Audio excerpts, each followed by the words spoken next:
Hey guys, tonight we're gliding down a candlelit alley in Bruges, where the mist smells like peat smoke and pickled cabbage, and the windows glow warm behind their leaded panes. You're stepping softly along slick cobblestones, your boots muffled by moss and centuries.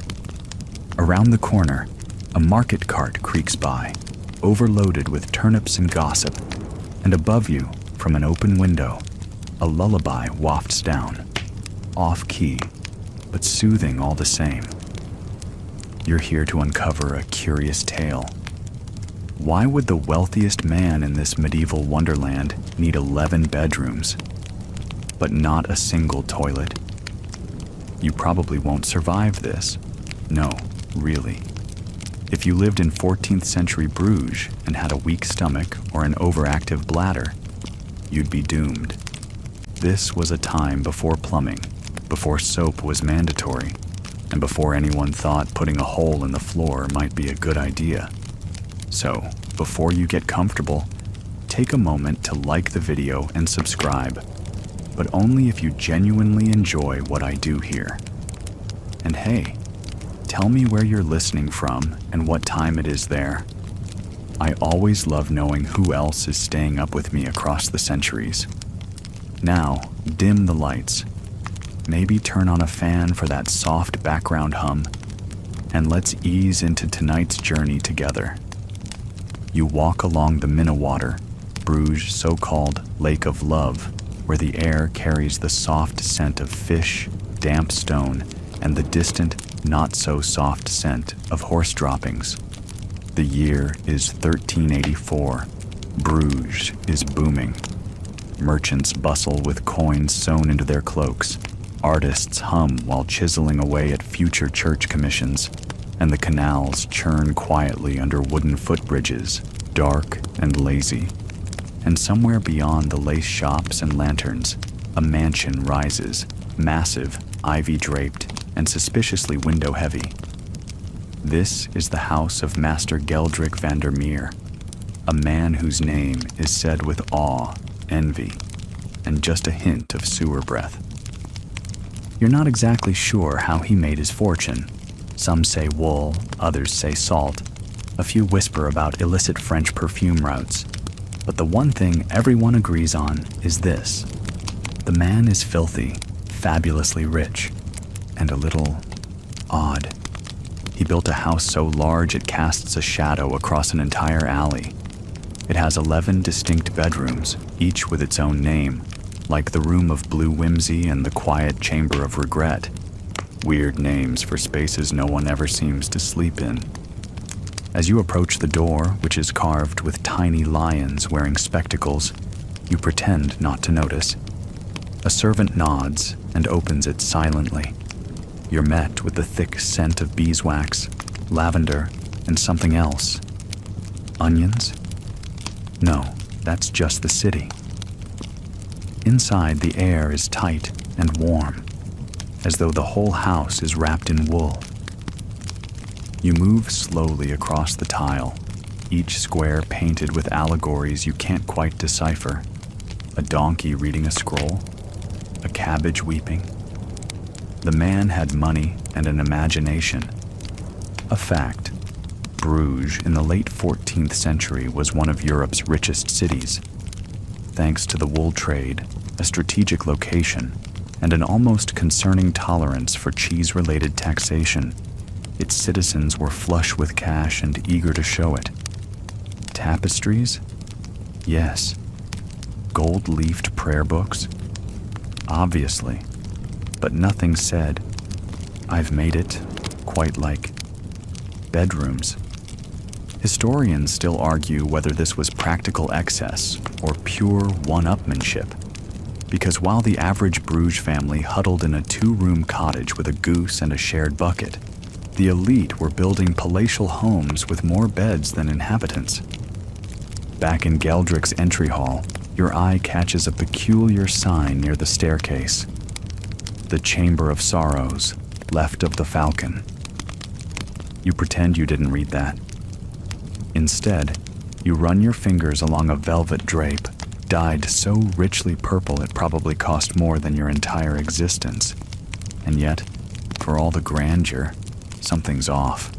There's no privy in sight, no chamber pot tucked discreetly in the corner, not even the faint whiff of ammonia you'd expect in a home this old and this occupied.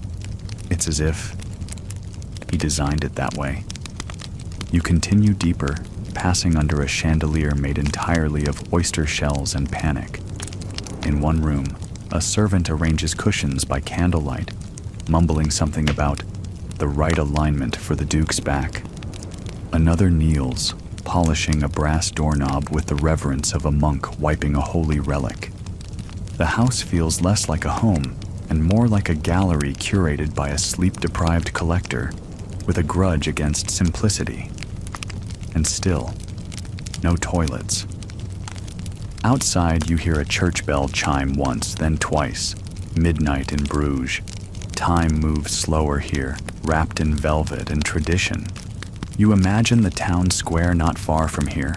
Couples dancing, a friar grumbling over spilled ale, a child holding a wooden toy that looks suspiciously like a chamber pot. And maybe it's the late hour, or the heavy tapestries, but you feel the weight of this place. Its strange, grand symmetry, its intentional weirdness. 11 bedrooms, no toilets, not one. It makes you wonder, was this house ever truly meant to be lived in? One quirky theory says Geldrick was obsessed with the symbolism of rooms. Bedrooms, he claimed, represented the soul's phases: birth, longing, indulgence, silence. Toilets, by contrast, were reminders of the body's base needs. He thought them shameful. He believed a true man of status should rise above the call of nature. Which is bold for someone who ate goose pâté 3 times a day. Some tales even claim he had his guests escorted off property if they asked where the latrine was. Others suggest he installed a secret underground waste chute that emptied directly into a neighbor's well, which may explain the great radish blight of 1392. There's no firm proof, but then again, in Bruges, truth and tale are often bedfellows, sharing one of 11 beds, no doubt. As you climb a carpeted stair, noting the embroidered faces watching you from the walls, one blinks. You hope it's just the candlelight. You wonder what exactly compelled this man to build a palace of plush beds and absolutely zero known toilets. Tomorrow, you'll explore those bedrooms, one by one. Each more lavish, more confusing, more impractical than the last. But for now, you pause at the top landing, breathe in the scent of old linen, rose oil, and faint desperation, and step forward into the first of many rooms where no one ever seems to sleep. The first bedroom is not really a bedroom, not in any practical sense. It's more like a scene from a play. The Melancholy Prince waits for breakfast, complete with stage lighting courtesy of stained glass windows, which cast a purple-red glow across a canopied bed no one dares to wrinkle. You step softly on embroidered floor runners, your feet nearly sinking into the thick weave. It's quiet in here, unnaturally so, the kind of quiet that feels curated, like the silence of a museum rather than a home.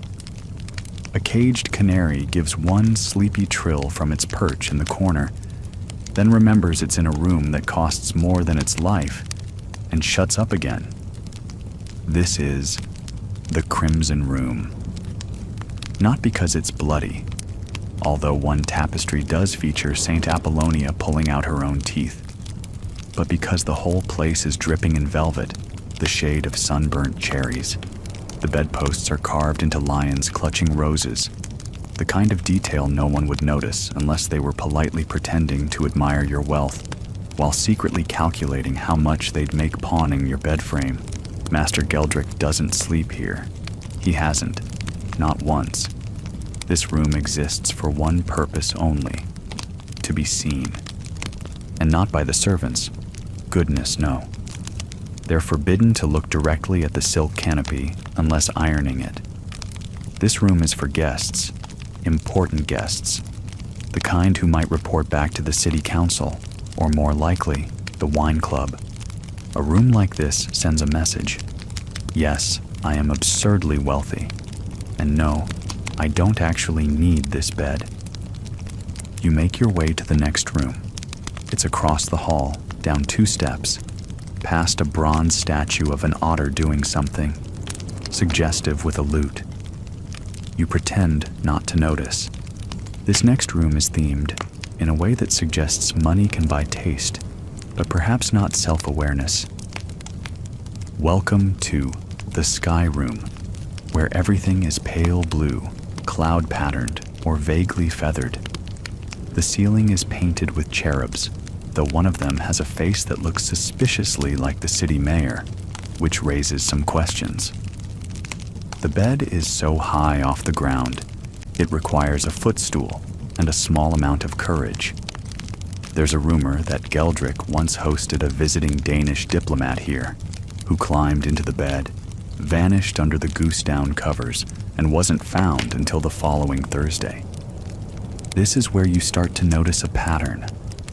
Every room has an identity, but none has a chamber pot. There are spittoons, sure, and decorative urns, but none of them, you're fairly certain, are meant for emergencies. Historians still argue whether Geldrick truly believed that the more bedrooms a man owned, the higher his soul might rise in the afterlife. Some claim he was obsessed with numerology, 11 being the number of excess, just short of divine 12, which was reserved for saints and city treasurers. Others believe he just wanted to outbed his rival merchant, Otto Van Cleef, who only had 9 rooms and a rather unfortunate latrine that doubled as a pantry in heavy rains. You open the next door slowly. The hinges sigh like they've seen too much. This is the tapestry room. Every inch of the walls is covered in woven scenes, battles, births, a surprisingly detailed recipe for quince jam. There's one of Geldrick himself, standing heroically with a bolt of wool in one hand and a scroll labeled "Import Tax Evaded" in the other. Humble. Again, no sign of anything remotely toilet adjacent. There is a bucket in the corner, but it's filled with lavender sachets and a rather aggressive moth who clearly considers it home. You're starting to piece together the logic. Bedrooms, for Geldrick, weren't spaces of rest. They were showcases, each one an immersive set piece, a bragging right, a distraction. He didn't need 11 places to sleep. He needed 11 miniature monuments to the idea of luxury. And as for the missing toilets, well, perhaps that was the point. No room for the lowly mechanics of the body when you're busy pretending to be a celestial being who eats only grapes and never sweats. A historical fact: most medieval homes didn't have toilets as we think of them. Wealthier homes might feature a garderobe, a sort of drop chute that emptied into a pit or moat. But more commonly, even the upper class used chamber pots emptied by servants or tossed, with a quick prayer, into the street. It wasn't dignified, but it was accepted. Geldrick's house? It's the exception, because here's where things get weird. You reach the marble room, and for a moment you think, finally, a bathing space, perhaps even a hidden latrine. But no, it's just a bedroom with a marble floor so cold your teeth hurt just looking at it, and a bed so low it practically whispers, "Lie down and perish." But tucked into one corner, there, behind a screen painted with erotic cabbages, is a small, silver-plated bowl. Your hopes rise. Then you lift the lid. Dried rose petals. Of course. This room, like all the others, is a study in inconvenience. The luxury is performative, the comfort purely theoretical. And Geldrick? He's probably down in the kitchens right now berating a pastry boy for not polishing the sugar sculpture of Charlemagne he requested for breakfast. You head back into the hall, your head swimming with velvet, candles, and an urgent reminder not to drink any more of the plum cordial offered in the indigo room. Outside, the wind presses against the stained glass windows, rattling them softly. The house creaks, not with age, but with vanity. 11 rooms, 11 tiny jewel-toned lies, and you've only seen 5 of them. Next up is the mirror room, but you might want to brace yourself. You're about to come face to face with 15 reflections of a man who never needed to sleep, just to be seen. The door to the mirror room is heavier than the others, not because of any special wood or iron, but because it's encrusted, yes, encrusted with glass. Tiny shards, big panels, polished to a glow that catches even the light of your breath. You hesitate before pushing it open, not entirely sure if you're about to enter a room or a reflective dimension where vanity goes to multiply. Inside, it's worse, or better, or both. Every surface gleams. The walls are paneled in beveled mirrors, each framed in gold. The ceiling reflects the floor, which reflects the ceiling, and somewhere in between is you, looking dazed and more than a little disheveled next to a velvet chaise that appears to be positioned solely for dramatic lounging. There's the bed, of course, but it's not really a bed. It's a structure that resembles a bed. 4 posts, no mattress, and about 70 hand-sewn cushions tossed just so, as if a swan exploded mid-flight. You suspect no one's ever laid on it. You're not even sure you're allowed to look directly at it without a permission slip. The strangest part? No dust. Anywhere. You'd think a room this obsessed with reflection would reveal even the tiniest speck. But everything sparkles, unnaturally so, as if the mirrors themselves might tattle on the servants if left unpolished for too long. A quirky detail. It said Geldrick would sometimes dine alone in this room, not for the peace, but because he enjoyed watching himself eat from 17 angles. He even commissioned a special portrait fork, silver, with his own face carved into the handle, so that, allegedly, his reflection could gaze back in approval. You sit briefly on the edge of the chaise, unsure whether you've just committed a social faux pas or become an accessory to a crime of taste. The room hums with a soft echo, your own breathing bouncing off glass, coming back with a question mark. Still, no toilet. This would have been the perfect place for one. Hidden behind a panel maybe, elegant, subtle, even fashionable. But Geldrick wouldn't dream of it. Toilets, in his mind, were for the unrefined, the visible reminder that even dukes have bladders, and in the mirror room, there was no room for reminders, only illusion. Historians still argue whether this room was meant to disorient guests deliberately, or whether Geldrick genuinely thought it soothing. One scholar suggests it functioned as a kind of confession booth. Guests seated among mirrors were more likely to spill secrets, or at least their wine. Another argues that Geldrick was inspired by a rumored Venetian salon, where courtiers gathered solely to admire their own reflections and judge others' shoes. You find the door, eventually. It's cleverly disguised as yet another mirror, and you nearly walk straight into it before noticing a subtle smudge shaped suspiciously like a panicked butler's forehead. You emerge blinking into the lime room, which, despite sounding like a place for summer drinks and gentle conversation, is aggressively chartreuse. The walls, the bedspread, the curtains, even the floor tiles all glow with that not quite green, not quite yellow hue that says, "Wealth has made me unafraid of color theory." And yet, this room does have something different. It's faint, but there's a scent. Not flowers, not dust, but soap.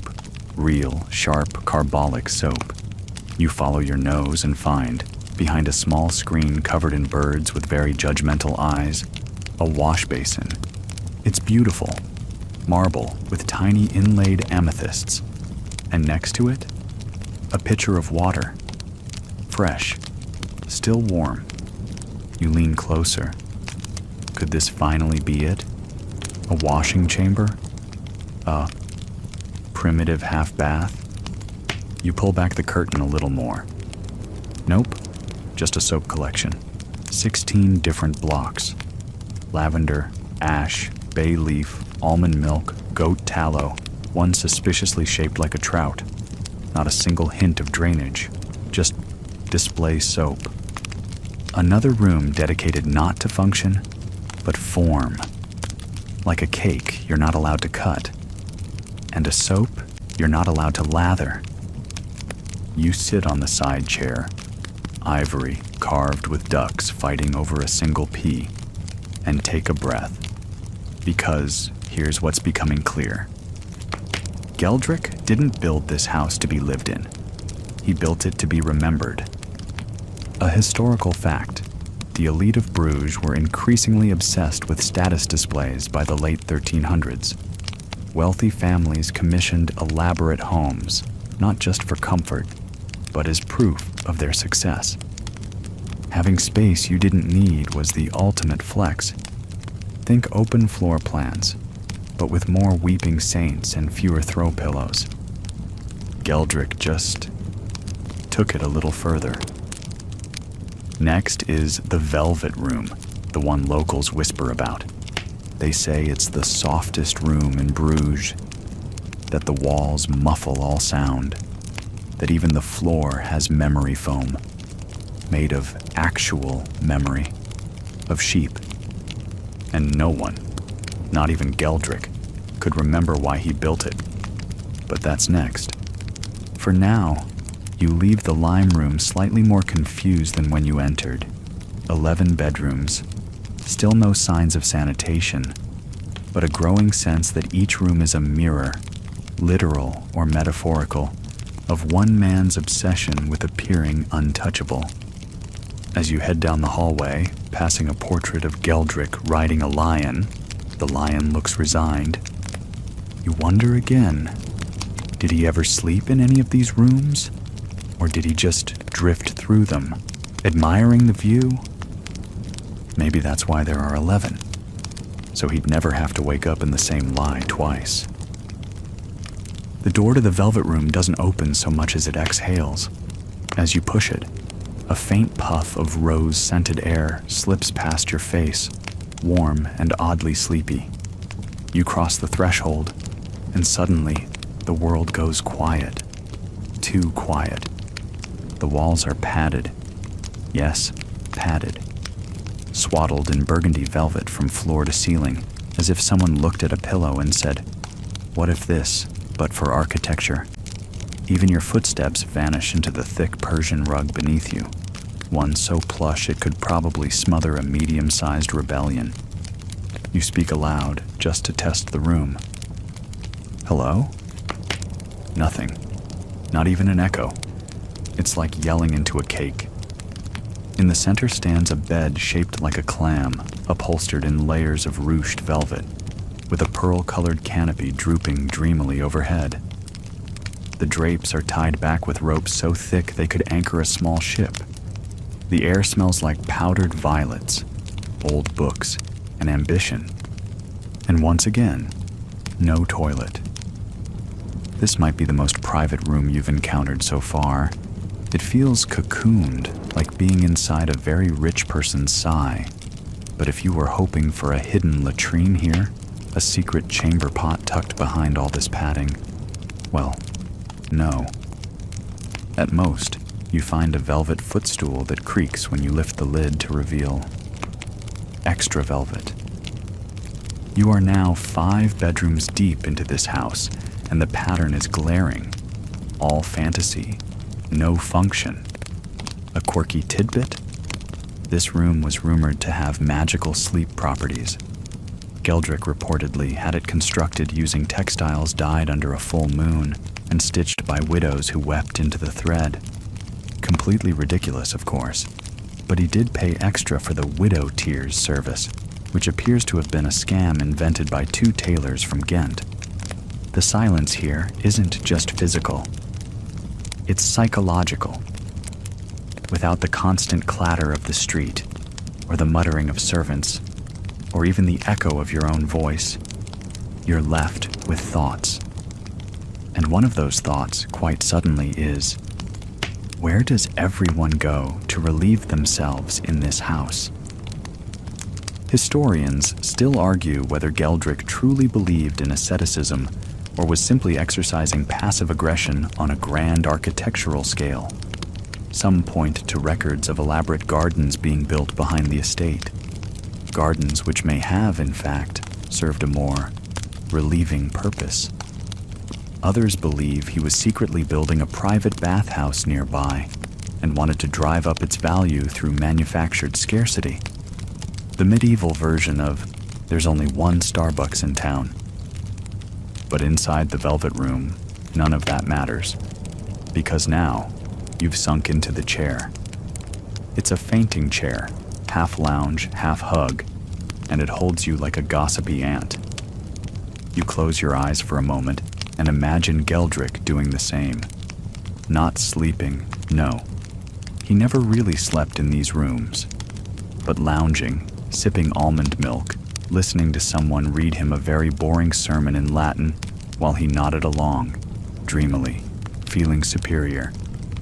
A fact. Despite their wealth, medieval nobles often suffered from insomnia. There were no streetlights, no phones, but there were rats, indigestion, and spiritual guilt. People drank valerian or tucked herbs into their pillows. Some even believed that certain rooms promoted better sleep because of their colors or arrangement.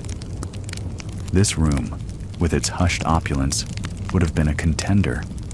If it weren't so stuffed with textures, it feels like a nobleman's armpit. You peel yourself up, barely, and drift back into the hallway, now dimmer than before. The house shifts as you move, creaking gently, as if resentful that someone is actually walking through the art exhibit. Next, you pass a door that's not listed on the original floor plan. It's narrow, almost shy. You open it slowly. Inside is the Room of Winds, and not the kind you're hoping for. No latrines, no ventilation. Just dozens of wind instruments hanging from hooks. Flutes, horns, panpipes, even one trumpet carved from bone. The bed here is barely a cot, and the walls are painted with scenes of men being blown over by gusts while holding their cloaks in despair. There's a draft in this room, which is ironic, considering there's still no actual toilet, just a tall vase filled with feathers and anxiety. This room, legend has it, was a gift to a traveling musician who stayed with Geldrick one winter and claimed to have cured his sciatica by sleeping in a draft-rich environment. Geldrick, never one to miss an opportunity to gentrify discomfort, recreated the experience, minus the functionality. It's becoming almost philosophical now. 11 bedrooms, and each one brings you further from relief. As if the house is not just a monument to wealth, but a denial of the body altogether. A portrait in the hallway shows Geldrick posing with one hand over his stomach, the other holding a goblet. His expression? A bit strained. The question no one dares ask. Was this man just chronically constipated? You finally approach the sun chamber, a room that by name alone sounds hopeful. Warm, open, perhaps breezy. You push the door open and are nearly blinded by gold. Every surface glints. Gilded sconces, sunburst carvings, golden tassels, and a bed that looks like it was woven by Apollo himself. The walls are covered in tapestries depicting golden fruit, golden cows, golden people eating golden soup. This room radiates ego, and yet, for all the shine, it feels cold. No hearth, no softness, no scent of lavender or warm water, just metallic gleam and silence. If Geldrick ever brought guests here, they likely felt both impressed and deeply uncomfortable. This, you realize, is a throne room masquerading as a bedroom. The only thing in the corner? A golden basin. Your heart flutters. But as you draw close, you see it's filled with decorative citrus, dried oranges, possibly from Spain, definitely useless. Of course, because why would the richest man in Bruges defile a gold basin with something as common as human needs? You step back, sighing. 7 rooms down, 4 to go, and a mystery that deepens, not just in plumbing, but in personality. Geldrick wasn't just wealthy, he was committed to appearances, to impracticality, to refusing to acknowledge that the human body has limits. And as you pull the heavy gold thread curtain back into the hallway, you can't help but whisper, "Where, Master Geldrick? Where did you go?" You find yourself lingering in the hall outside the sun chamber, half expecting a ghostly butler to appear with a discreet whisper of, "Relief is down the hall to the left." But no such luck. Just another hallway lined with brooding portraits and anxious sconces, each more overcompensating than the last. The next bedroom lies just beyond a set of twin doors carved with interlocking wolves, each clutching a scroll in its teeth. You brace yourself, then push forward into the room of perfumes. The scent hits you first. It's not offensive exactly, at least not at first. The initial impression is of crushed rose petals and fresh linen, the kind of thing you imagine angels smelling like if they washed their hair. But then it shifts. There's musk, then frankincense, then something suspiciously like vinegar and wet grass. You wrinkle your nose, and before you can back out, you're surrounded. The air here is dense, heavy with decades of competing aromas. On every flat surface sit bottles, vials, crystal bowls, and blown glass jars, each labeled in Geldrick's own cramped script. Essence of morning fog, nobleman's after-battle tincture, musk of unspoken regret. A servant once allegedly fainted in here after knocking over a vial labeled distilled bishop. No one has dared move the shelf since. The bed is little more than an altar, stone base, silk sheets that look barely touched, and overhead a chandelier filled with wax infused with sandalwood and honey, possibly menthol. It's hard to tell. You're beginning to feel lightheaded, and still, nothing practical. You scan every corner, every alcove, hoping that maybe this is the room where the facade drops, that behind all the glass and gilded corks, there might be a simple, blessed chamber pot. Nope, just a bowl filled with cloves and dried lemon slices arranged in the shape of a fleur-de-lis. A historical fact, medieval Europe had a love-hate relationship with smell. People believed that pleasant aromas could protect against disease, especially the plague. Foul odors were thought to carry sickness, while perfumes were a kind of invisible armor. The wealthier you were, the more heavily scented your world became. Geldrick clearly took this belief not just seriously, but personally. And it's not just this room. Throughout the house, subtle diffusions of scent hang in the air. In the stairwell, a whiff of lilac. By the linen cupboard, a trace of rosemary. Geldrick didn't just live among fragrance, he waged war with it. Against what? Perhaps decay. Perhaps mortality.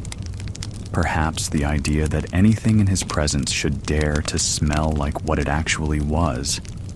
Scholars still debate the origins of his obsession. One theory posits that Geldrick was traumatized by a particularly pungent festival accident involving a vat of spoiled eel stew.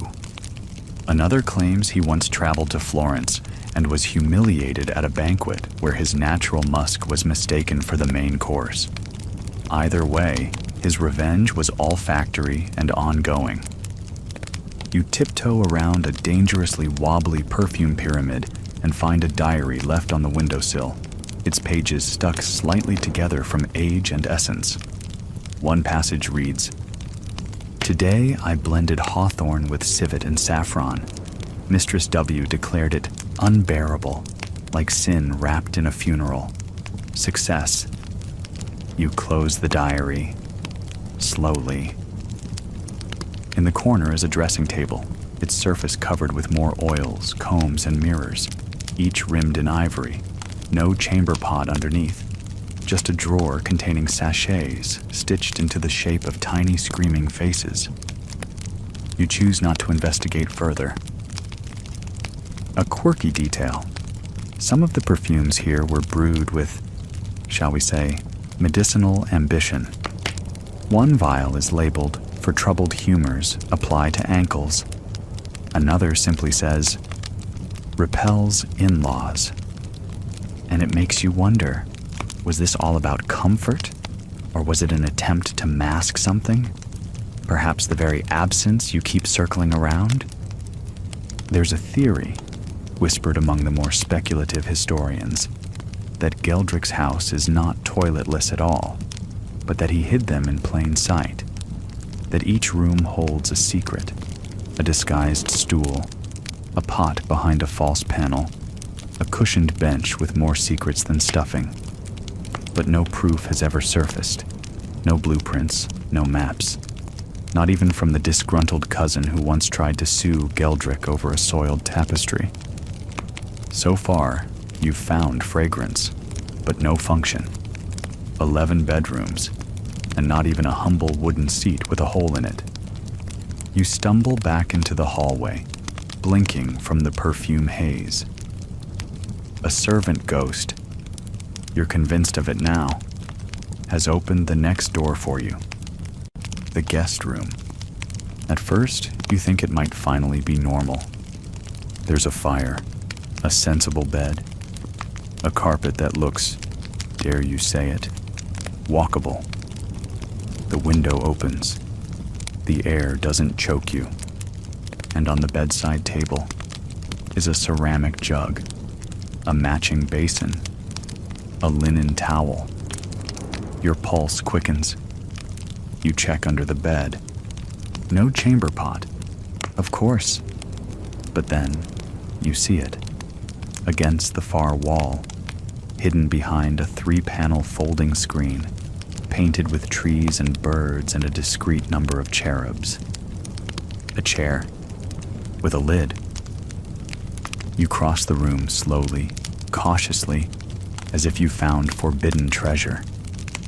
You lift the lid. It's empty. Not only that, it's nailed shut. You let out a sigh that sounds very much like despair. This wasn't a real chamber pot. It was decorative, a statement piece, a nod to function with all the actual functionality of a stuffed owl. You sit down on the edge of the bed, defeated. But as you do, you hear something. A low humming noise. Faint, rhythmic. You listen. It's coming from the floor. Is there a tunnel? You press your ear to the floorboards. The humming grows louder. Could it be plumbing? Maybe not plumbing, but something runs under this house. Something intentional. You file that thought away as you leave the guest room. There are only 4 more bedrooms to explore. And somewhere, there has to be an answer. Or at the very least, a usable bucket. The hallway beyond the guest room feels different. Quieter, yes, but also older. The floorboards creak with a timbre that suggests fewer visitors tread this way. The tapestries are more faded, the candle sconces slightly tarnished, and the smell, less perfume, more old wood and forgotten starch. You reach a door that looks almost embarrassed to be part of the house. It's narrow, uncarved, lacking any ostentatious lions or musical otters. A single iron handle, cool to the touch. You open it. Welcome to the room of guests who might stay too long. The interior is beige. That's really the only word for it. Beige walls, beige bedding, beige curtains pulled tight over a single small window.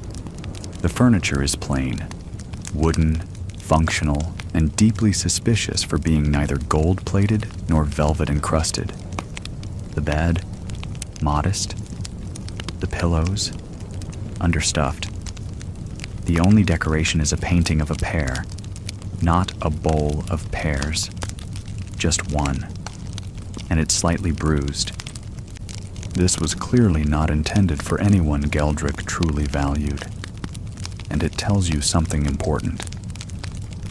He did host guests, not just diplomats and dignitaries, but cousins, clients, distant barons with awkward political ties, people who couldn't be denied a place to stay, but whom Geldrick likely hoped would depart at sunrise. And even here, especially here, there is still no sign of a toilet. You check the corners, lift the blankets, open the trunk at the foot of the bed, full of dust and what might be medieval mothballs, and peer behind the curtain. Nothing, just more beige. A mainstream historical fact.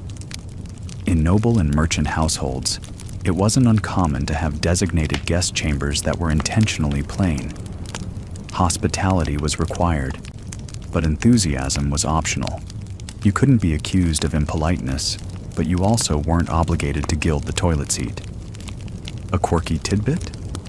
In some Bruges households, they installed what was called a discomfort shelf, a too-short bench for guests to sit on that subtly discouraged lingering. Geldrick seems to have embraced the concept in architectural form, and yet, despite the dullness, this room holds a strange significance. It's the first space in the house that truly seems like it was meant for sleeping. There's no peacock feather canopy, no ceiling mural of saints doing backflips, no alarming fragrances. Just quiet, practicality, a tiny, very sad rug. You sit on the bed and exhale, and then you notice something odd. There's a draft, not the decorative kind like in the Room of Winds, a real draft, coming from beneath the wall panel next to the bed. You crouch and press your fingers against it, hollow. There's a seam, almost invisible unless you're searching. You press. The panel shifts. A pop, a door. You stare. Behind it, a staircase, narrow and spiraling downward. No torch bracket, no rail, just stone steps and the scent of moisture and secrets. You hesitate, then descend. The air grows cooler, the scent sharper, earthy with hints of iron and lime. The steps are damp. Your hand trails the wall, and eventually you reach the bottom. A small, arched room unfolds before you. It's not a dungeon. It's not a wine cellar. It's a storeroom. And in the middle of it sits a chair. Not just any chair. A latrine chair. Real, usable, with a hinged lid, ceramic pot beneath, and a linen privacy curtain hanging loosely from the ceiling. It smells faintly of herbs and, not unpleasantly, mint. You stand in silence, absorbing the implications. South he did have one. A hidden toilet. Not in the grand rooms, not for show, but tucked away, quiet, functional, possibly the only true act of humility in the entire house. You glance around. Shelves line the walls, stacked with linens, dried herbs, bars of soap, and jars labeled in a frantic hand. Emergency plague mix. Do not sniff. Spare chamber scent, lavender/vinegar. Scholars still argue whether this hidden chamber was for Geldrick alone, or if it was shared among a select few trusted guests. No documentation survives. No servant logs mention cleaning it, and it's missing from every estate drawing. But its existence confirms something. Geldrick knew. He knew toilets were necessary. He simply refused to publicly admit they were. Back upstairs, you return to the beige room. It looks different now. Not just boring, strategic. A test, a trial, a filter. Only the observant, or the desperate, would find the way down. As you close the hidden panel and smooth the bed covers, a servant's cough echoes faintly down the hallway. You slip back into the corridor and follow the curve toward the next room. The vibe shifts again. It's brighter, airier.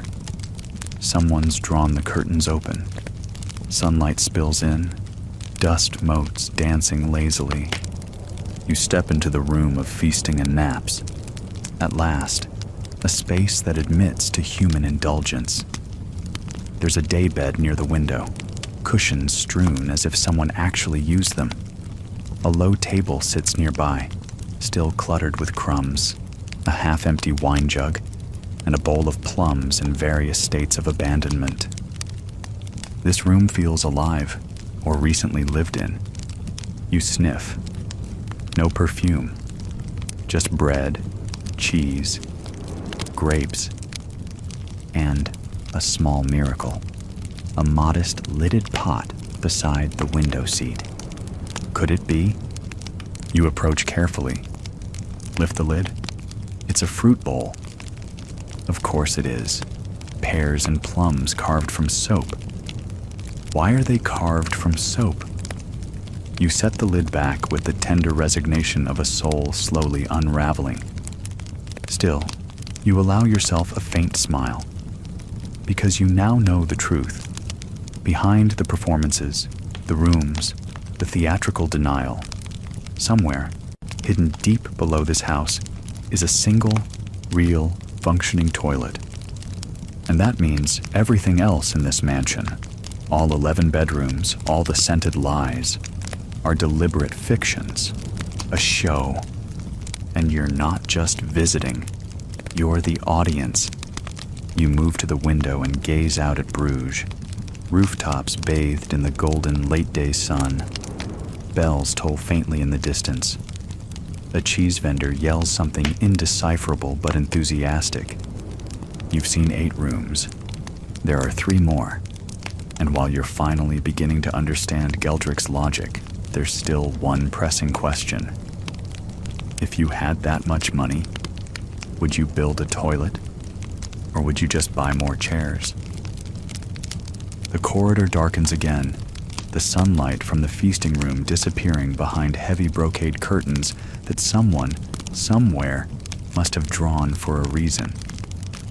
You step softly, quiet now, because the next stretch of the house doesn't hum with wealth or echo with the exaggerated rustle of silk sleeves. It listens. You pass under an archway with no inscription, no painted cherubs or carved griffins, just blank stone, worn by the passage of feet far less polished than yours. This is the servants' wing. The smell shifts. Beeswax, boiled linens, starch, and something sharp. Vinegar or possibly onion breath, sealed into the very grain of the floorboards. And unlike the other rooms, this space is efficient, tighter, no wasted scroll work, no crushed rose petals on the floor. And yet, here too, there are bedrooms. Smaller, yes, but bedrooms nonetheless. And if you count them carefully, the number jumps suspiciously close to 15. which means either someone lied on the tour brochure or Geldrick didn't include these rooms in his famous tally. Because of course, they weren't for him. They were for those who carried the house on their aching shoulders. The cook, the laundress, the boot polisher, the professional curtain opener, the guy who spritzed lemon water onto the carpets to impress guests with fake freshness. All asleep, if they were lucky, in rooms with mattresses made from leftover wool clippings and straw, with chamber pots that were shared and often misaligned with their intended purpose. And you notice it immediately. These rooms do have toilets, or rather, crude ceramic pots with lids and handles and the occasional sprig of sage taped to the rim in a hopeless gesture of dignity. Here, among the workers, sanitation is practical, quiet. No one's pretending bodily functions are for peasants, because they are the peasants. And yet, as you press deeper into the wing, a different atmosphere settles in. There's a sense of tension not found elsewhere. You can feel it in the worn floorboards, see it in the tight, minimal spacing between doors. Too many ears too close together. Historians still argue whether this part of the house doubled as a dormitory or a surveillance network. There's credible theory that Geldrick designed the architecture to allow for overhearing, placing thin walls, cracked vents, and peepholes in just the right places. A medieval version of corporate espionage. Except here, the secrets weren't stocks or trades. They were whispers about lovers, land deeds, and which cheese merchants were lying about mold. You enter the head housekeeper's room. Unlike the others, this one has a lock. The bed has real sheets.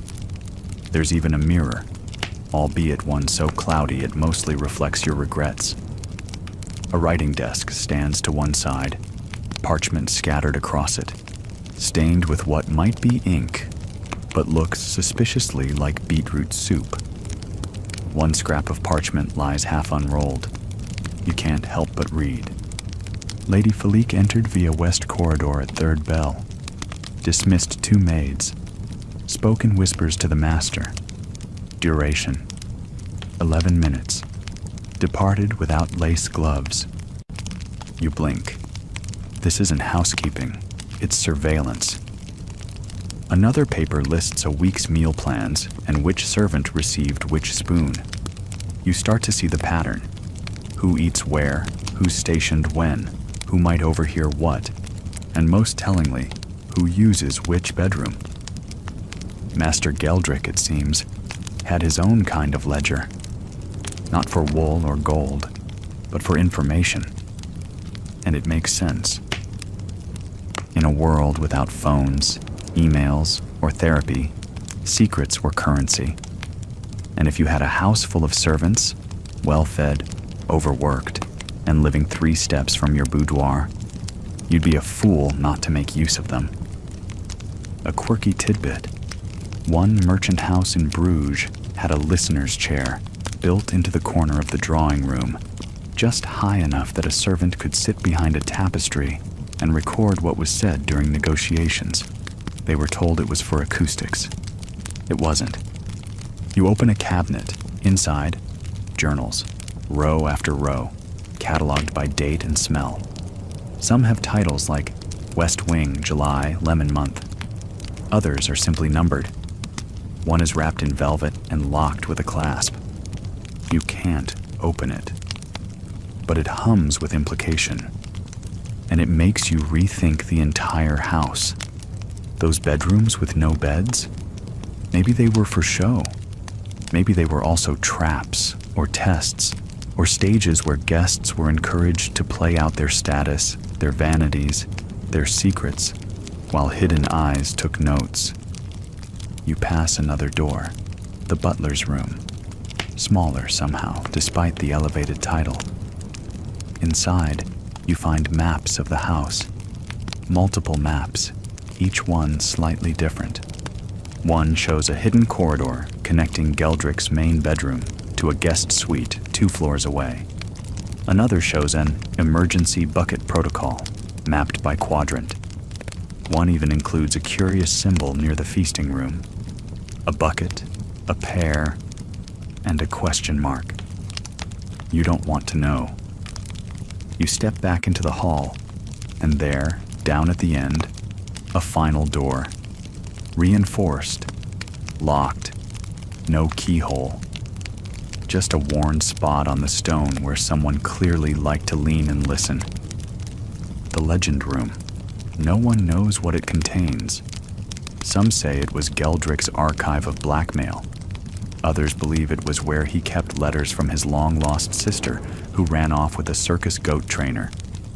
A few claim it's just a wine cellar. Whatever it is, you won't be getting inside tonight, but you feel the weight of it as you return to the main corridor. You glance back only once, half expecting a servant to appear silently in the shadows and nod, acknowledging that you've now seen what few guests ever did. And perhaps they've seen you. You walk on. You've now passed through most of the house, at least the parts open to guests.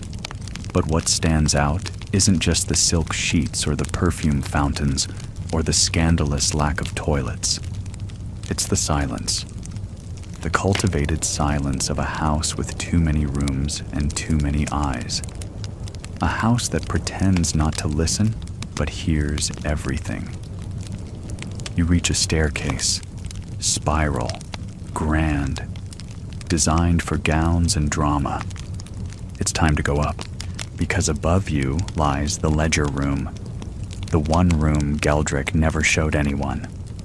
And if the rumors are true, it's where he counted everything, even you.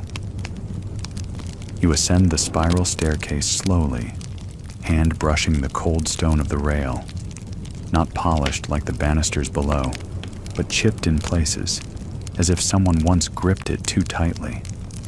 The stairs narrow toward the top, not because of the architecture, but because wealth, like wine, tends to rise and ferment. At the final turn, you reach a landing. A door stands before you, neither grand nor humble. Just there, plain oak blackened with age, no carvings, no nameplate. And yet you feel it before you see it. The ledger room. You press it open gently. Inside, you expect books, rows of scrolls, financial tomes, dusty records. And yes, there are ledgers, hundreds, but not of the wool trade or property holdings, not even taxes. These are bedroom inventories, stacks of parchment tracking the contents of each of Geldrick's 11 official bedrooms across the decades. The arrangement of tapestries, the number of pillowcases, sorted by season, the type of straw used in mattress stuffing, and an oddly obsessive index of what perfume was sprayed on which bed frame every Wednesday. This is not bookkeeping. This is bedroom economics. You wander between shelves labeled things like East Chamber, Post-Lenten Revisions and Turret Room, Goose Feather Accounting, 1359 to 1370. One book's spine simply reads, Cheese Placement. Yes, cheese. A whole shelf is devoted to perishables, dairy logs, scent masking strategies, and instructions on how to keep soft-rind brie cool under a mattress without offending the fourth guest's nostrils. You open one volume to find a detailed diagram of an elaborate pulley system designed to lower a wedge of blue cheese from the attic to the dining hall without ever passing through public view. Because of course, a true noble never carries cheese.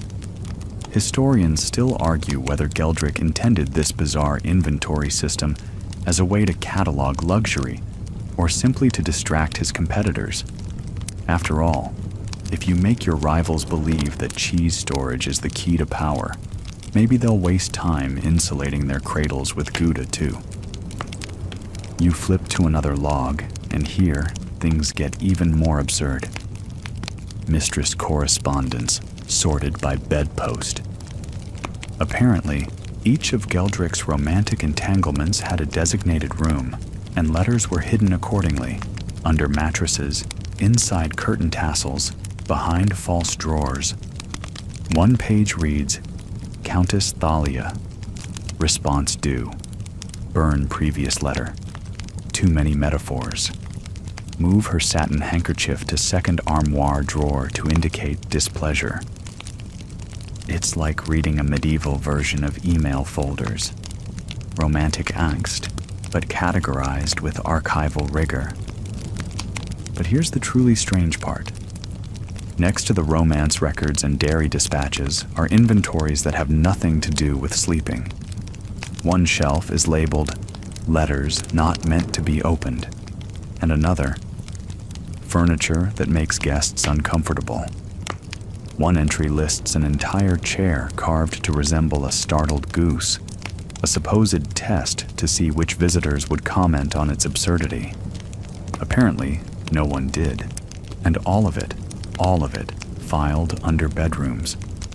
Because to Geldrick, a room wasn't just a place to sleep. It was a device, a machine, a pressure chamber. Each space served a hidden purpose, some psychological, some political, others delightfully petty. Quirky fact: one guest bedroom was reportedly rigged so that the floorboards creaked loudly only if you stepped on them barefoot. Geldrick used it to find out which guests wore their nightclothes modestly and which ones were up to late-night mischief. You pause beside a desk littered with parchment scraps, ink blots in strange formations, doodles of bedposts, tiny floor plans. One note simply says, "Third cushion, south sofa. Too firm. Invite Lady Braxlin next month. She likes a challenge." It's all so silly, so exacting, so intimate. You realize now why there are 11 bedrooms and not 12. 11 is enough to host a guest from every major merchant family in Bruges without repetition, each one tailored to provoke, to observe, to impress or insult in equal measure. The bedrooms were not bedrooms. They were bait. Guests would marvel at them, covet them, feel mildly inferior for not having frescoes of sea nymphs brushing their teeth. Then they'd gossip about them, whisper in corridors, compete.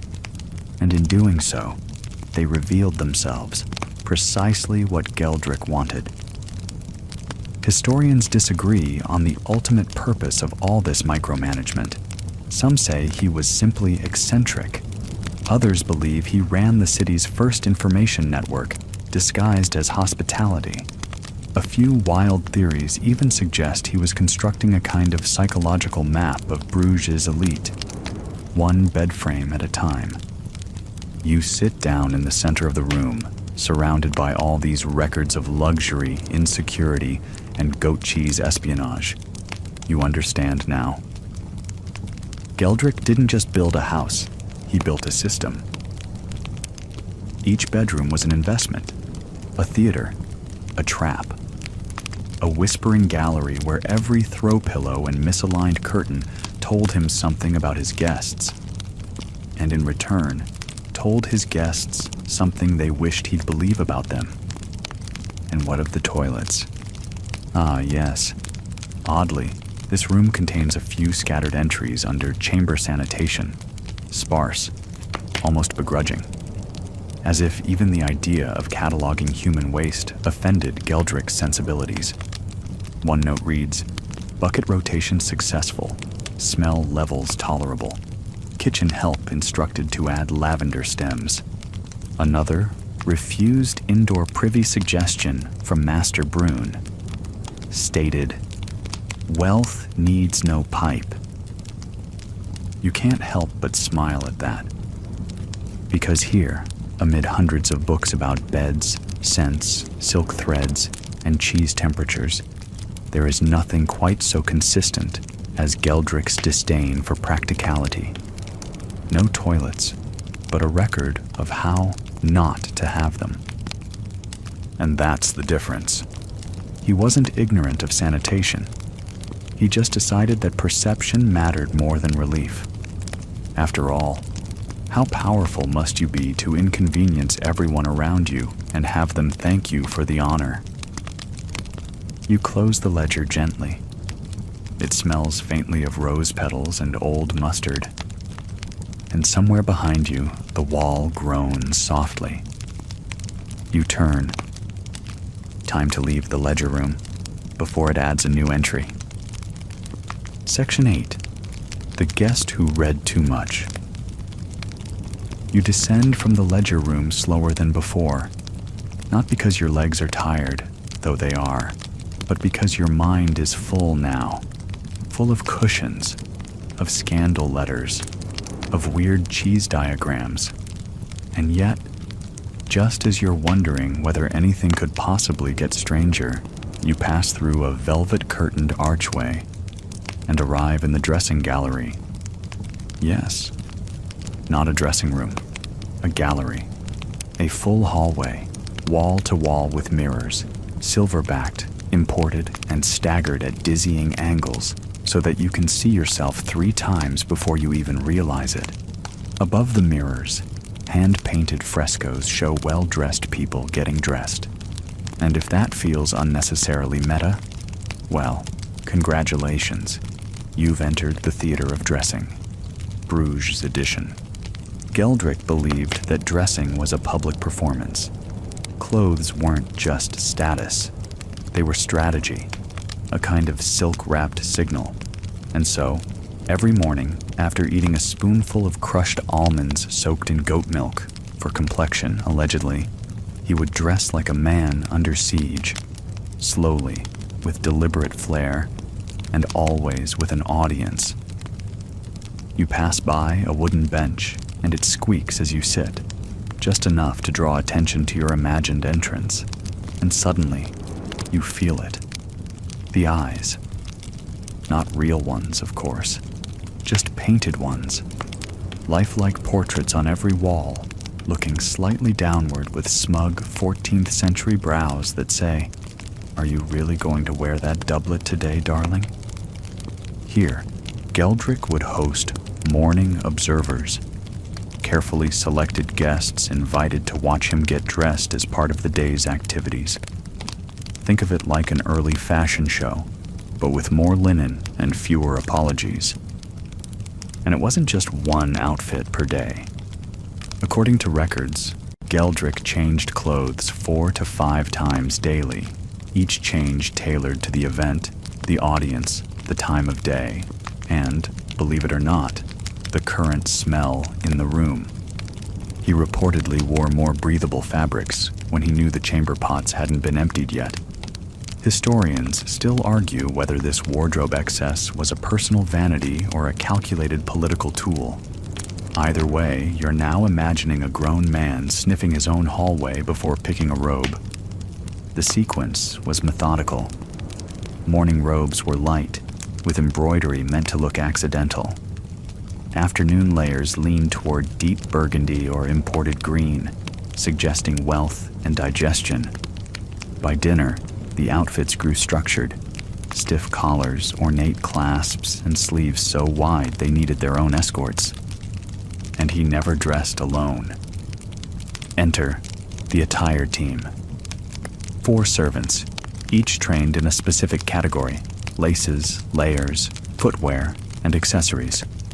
They moved like a choreographed troupe, working silently while Geldrick monologued to his guests about textile innovation or how uncomfortable shoes encouraged a noble posture.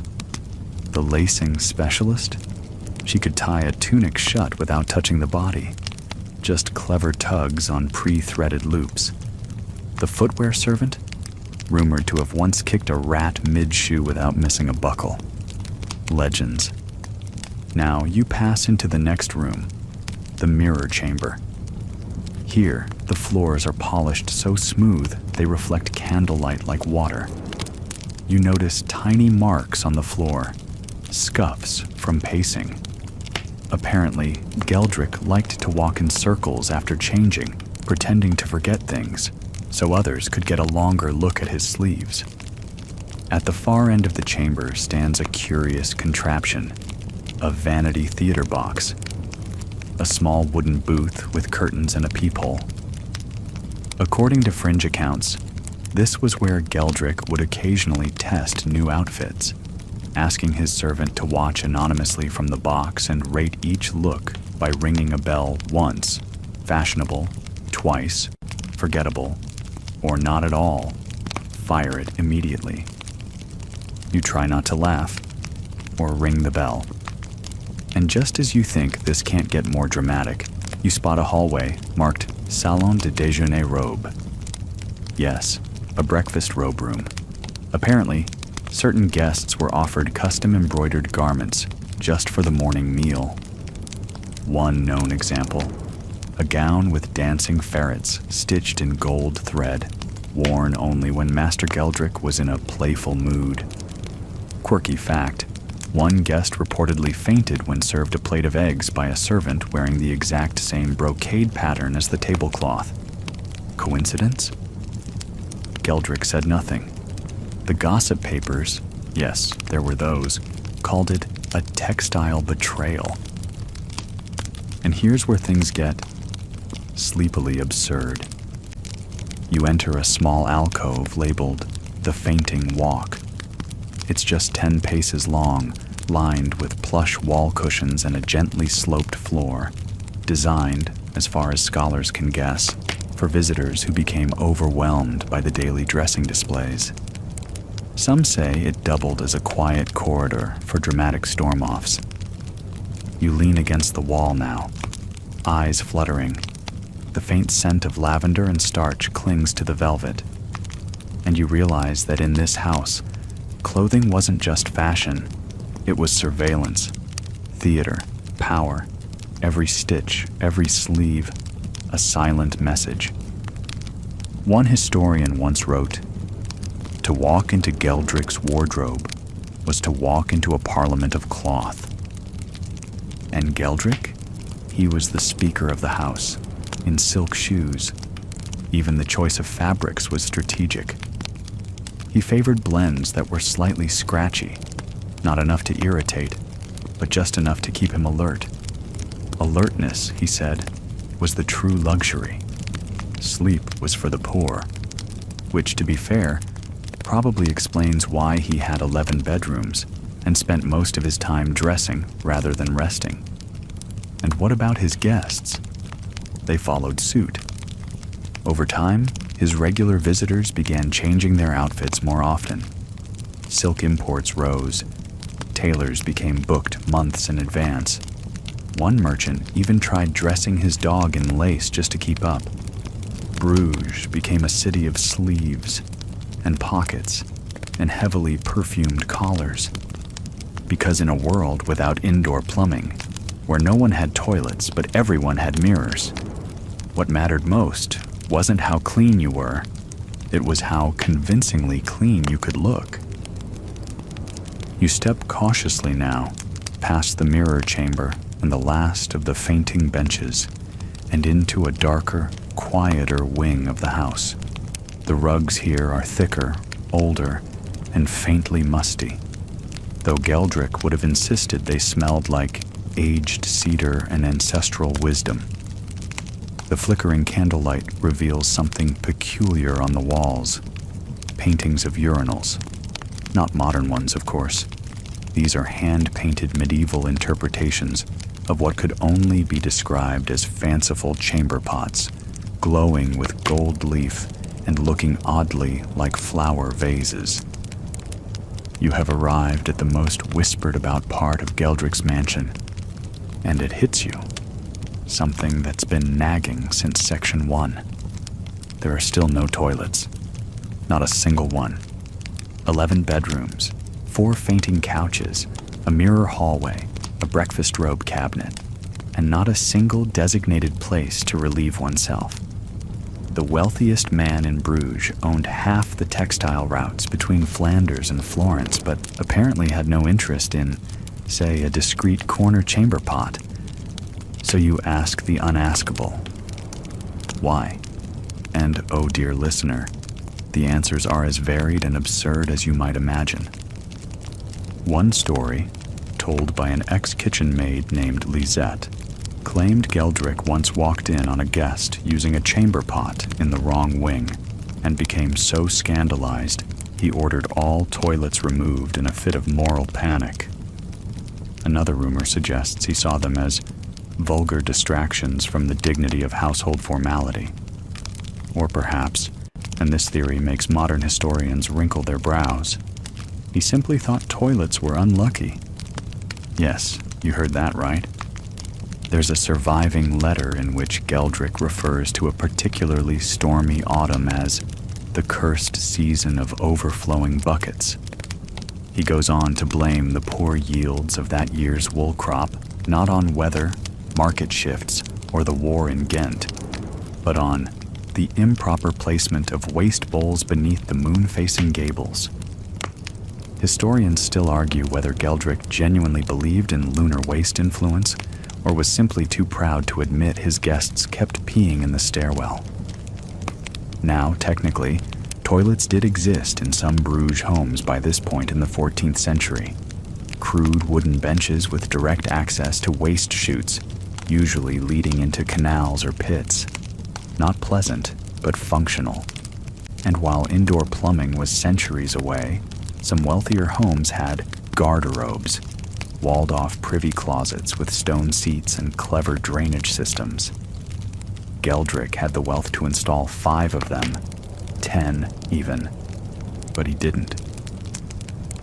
Instead, he insisted guests and servants alike make use of portable options, primarily ceramic chamber pots, and only in designated curtained alcoves at the far ends of hallways. These pots were emptied by a special team called the night carriers, who wore linen scarves soaked in rose water and performed their duties at dusk with military precision. You pause now, leaning on a carved oak table that smells faintly of vinegar and shame. A faded sign above it reads, "No pot, no passage." It's a rule. Or was. If you were staying the night in one of Geldrick's 11 bedrooms, you had to retrieve your assigned pot from a locked cabinet near the stairs. Each was color-coded and engraved with a different emblem. Lion, fern, goose, fish, and so on. Yours tonight? A ceramic model with 2 smiling suns and a quote that reads, "Modesty rests in silence." And if you forgot to return it before breakfast, a fine. Literally. Geldrick kept a little ledger in the guest hall, noting late returns and accidental spills. Repeat offenders were denied cushions at dinner. One noblewoman from Ypres reportedly fainted after being handed a wooden stool instead of her usual padded chair.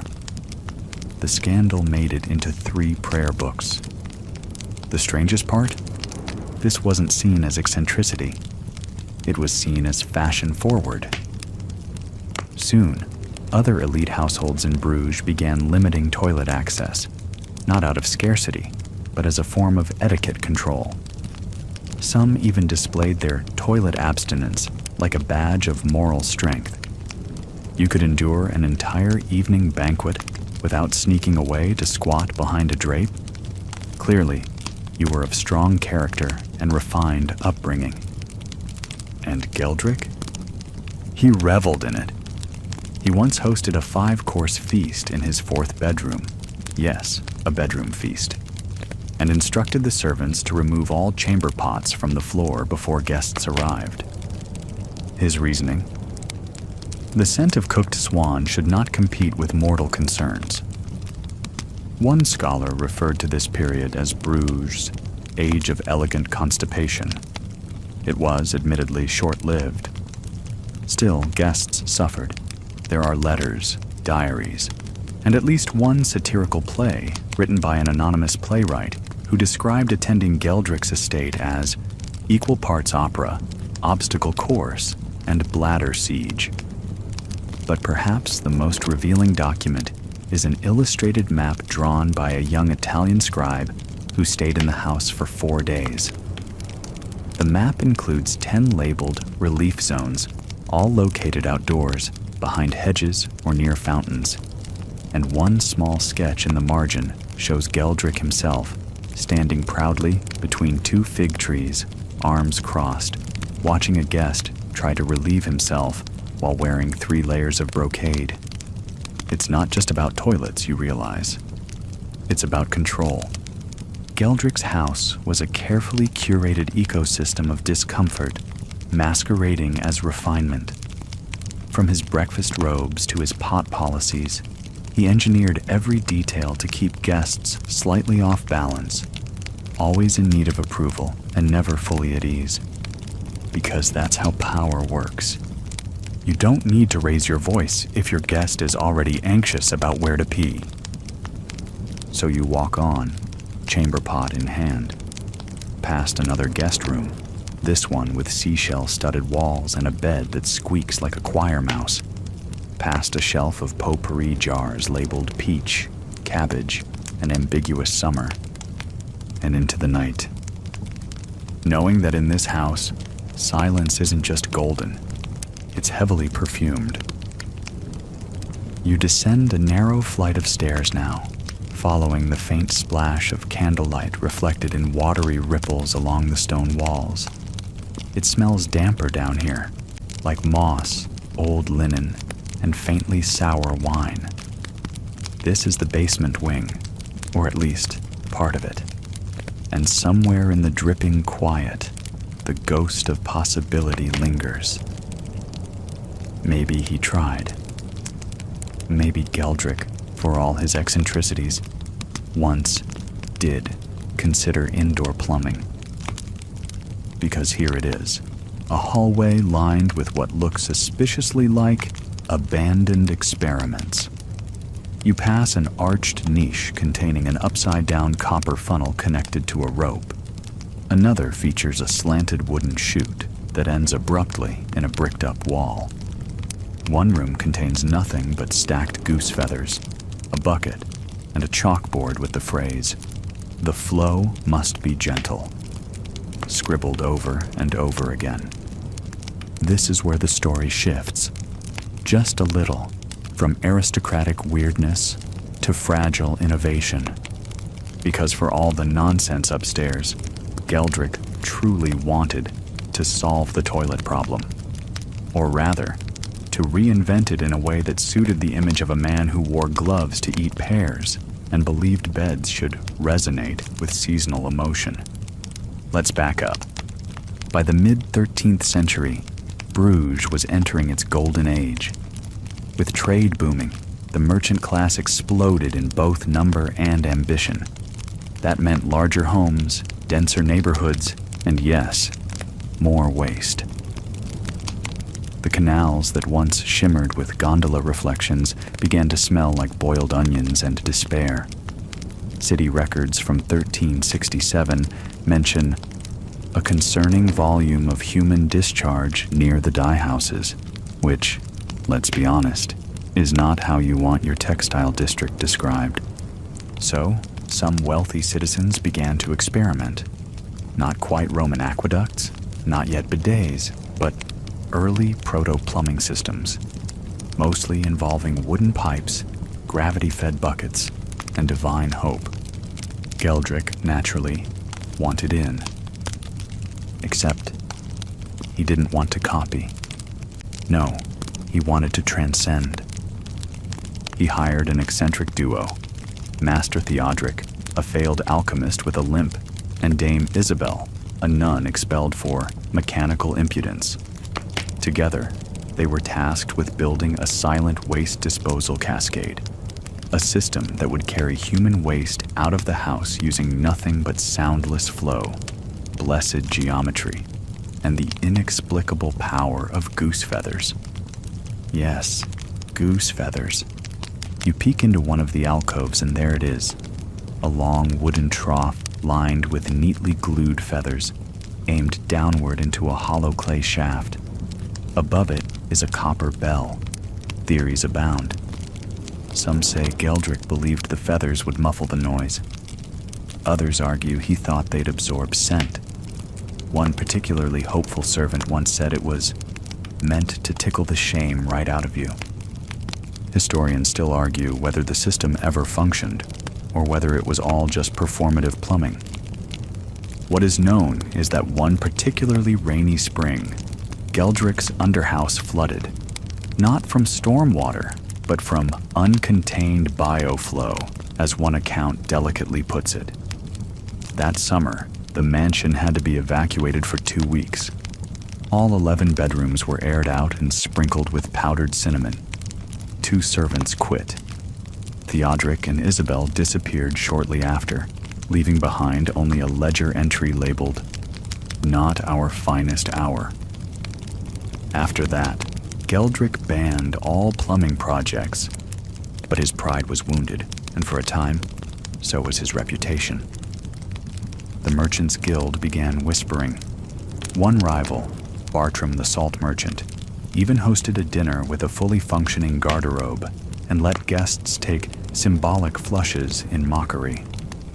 A local satirical poet published a pamphlet titled The Goose Canal, complete with woodcut illustrations of feathers stuck in unfortunate places. Still, there were attempts to recover. Geldrick converted some of the abandoned plumbing channels into wine coolers, calling them basement vineyards. Others became scent corridors where rose petals were thrown in to counteract leftover accidents. He began insisting that his rejection of plumbing was philosophical, not practical. One should be reminded, not relieved. Let's pause there. Because behind all the absurdity, there's something eerily modern in Geldrick's resistance. You know the type. The tech mogul who eats raw oats because it slows time. The lifestyle guru who sells $600 air purifiers but refuses to use deodorant. Geldrick, in his embroidered silks and chamber pot philosophies, was simply an early adopter of curated inconvenience. Inconvenience as virtue. Discomfort as status. He didn't just avoid plumbing. He turned it into a statement. A house with 11 bedrooms and no toilets? That wasn't an oversight. It was performance art. But not everyone was impressed. Some of his guests rebelled. One visiting French nobleman carved a latrine into the base of a linen closet. Another brought his own portable seat and hired a local boy to dump it nightly. By the end of Geldrick's life, rumors say one entire wing of the house was unofficially known as the Potter's Quarter, where secret chamber pots multiplied like rabbits. Still, he never gave in. Even when newer mansions on the outskirts of Bruges began installing ceramic fixtures with actual drainage systems. Even when the Guild of Stonecutters offered to build him a discreet tower privy at cost. Geldrick refused. In his will, he declared, "Let my home remain undivided by pipes. Water is for the fountain, and dignity is for the linen." You sigh, lingering near one of the failed chutes. A few feathers still cling to the wood, brittle and ghostly. Nearby, a brass plaque reads, "Prototype number 7, the Whisperer." You wonder what might have happened if it had worked. Would Bruges have embraced indoor plumbing sooner? Would Geldrick have gone down in history as a visionary instead of a man who terrified guests into constipated submission? Hard to say. But one thing is certain. He tried. He tried to create a house where wealth didn't just dazzle, it confused. Where each inconvenience was another reminder that you were in his world now. A world of 11 bedrooms, ticklish toilets, and silent, feathered failure. You climb the stairs slowly now, stepping over a stray slipper carved from cork and trimmed in sable. The air is a touch cooler here, scented faintly with pear vinegar and the beeswax polish used on the portrait gallery. Ahead, the corridor widens, and on either side, doors. More doors. Door after door. you've reached the part of the house where the bedroom war was waged. At first, it feels impressive. 11 chambers in one household is still a lavish claim. But by this point in your dreamy midnight tour, the novelty has dulled. You're beginning to suspect something stranger than decadence was at work here. Something performative, competitive, maybe even insecure. Because while 11 bedrooms may seem excessive, Geldrick wasn't alone. In fact, by the late 14th century, having more bedrooms than you needed became a full-blown social trend among the wealthiest merchants of Bruges. It was a kind of arms race, only instead of cannons, they built sleeping chambers. A well-respected wool merchant might have 4, a successful spice trader 5 or 6. But for the ultra-rich, the number had to hit double digits to send the right message. I have not only room for guests, I have room for ghosts, scandal, and the Renaissance itself, should it arrive early. And Geldrick, of course, had to win. He wasn't just competing with his neighbors. He was orchestrating an entire domestic theater of superiority. Inside each of his 11 bedrooms, you find subtle clues of this competition. One has a ceiling mural featuring scenes from Ovid's Metamorphoses, except all the characters wear 14th century Bruges fashion. Another room's 4-poster bed is entirely embroidered with miniature dragons, each clutching a pearl. A third chamber, painted seafoam green, is lined with buckets of imported sand and smells vaguely of boiled shrimp. That one's called the Maritime Nap Chamber. Of course it is. You start to see the pattern. Each room isn't just for sleep. It's a character study, a flex of intellect, wealth, and artistic patronage. Think of it as an Instagram carousel, but with hay-stuffed mattresses and silver chamber pots. And Geldrick didn't stop at decorating. He maintained a guest usage ledger, a handwritten register listing which local dignitaries, noble cousins, and foreign emissaries had stayed in which bedroom. But here's the twist. No one stayed more than once in the same room. To reuse a chamber was seen as poor hosting. And while most visitors politely accepted their sleeping assignments, a few began requesting specific rooms for status reasons. By 1381, records show that the sun-threaded alcove became the most requested guest room. Why? Because one of the Queen of France's advisors slept there during a bad storm and claimed it healed his gout. Now, here's where things get spicy. Historians still argue whether Geldrick's obsession with bedroom variety was a private fixation or part of a larger citywide rivalry. Because across Bruges, whispers spread. Suddenly, merchant homes started sprouting bonus bedrooms. Some were never furnished. One rich widow built a fake floor to make her house appear to have 12 chambers. A grain magnate installed beds inside wardrobes just to boost his count. There's even an infamous council document dated 1383 discussing the bourgeois bedroom inflation crisis. One alderman writes, "If a man may not rest in a single room with dignity, what madness have we built?" But madness didn't matter. Status did. So the bedroom wars escalated. Paintings were commissioned to show how elegantly someone could host 12 guests simultaneously. Poets were hired to describe the emotional character of mattresses. In one particularly unhinged move, a wine trader named Arnulf paid an architect to design a rotating bedroom, a wooden disc that could be turned to face the sunrise no matter the season. It broke in under a week. And Geldrick? He was amused.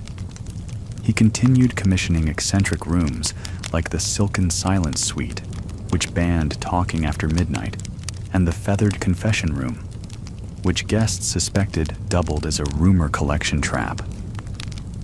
Whether that last one's true is unclear, but after staying there, at least 3 of Geldric's political rivals suddenly paid him generous favors. But amid all this domestic theater, one crucial detail gets lost. Geldric never used these rooms himself. He slept in a private cubicle behind the kitchen.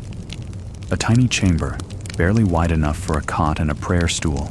No murals, no embroidered dragons, just a single candle and the faint scent of broth. Why? Historians suggest several reasons. Maybe he liked the warmth near the stove. Maybe he didn't trust sleeping far from his food. Or perhaps, in a twist of psychological irony, he believed that luxury must be observed, not enjoyed. Whatever the reason, he never told anyone.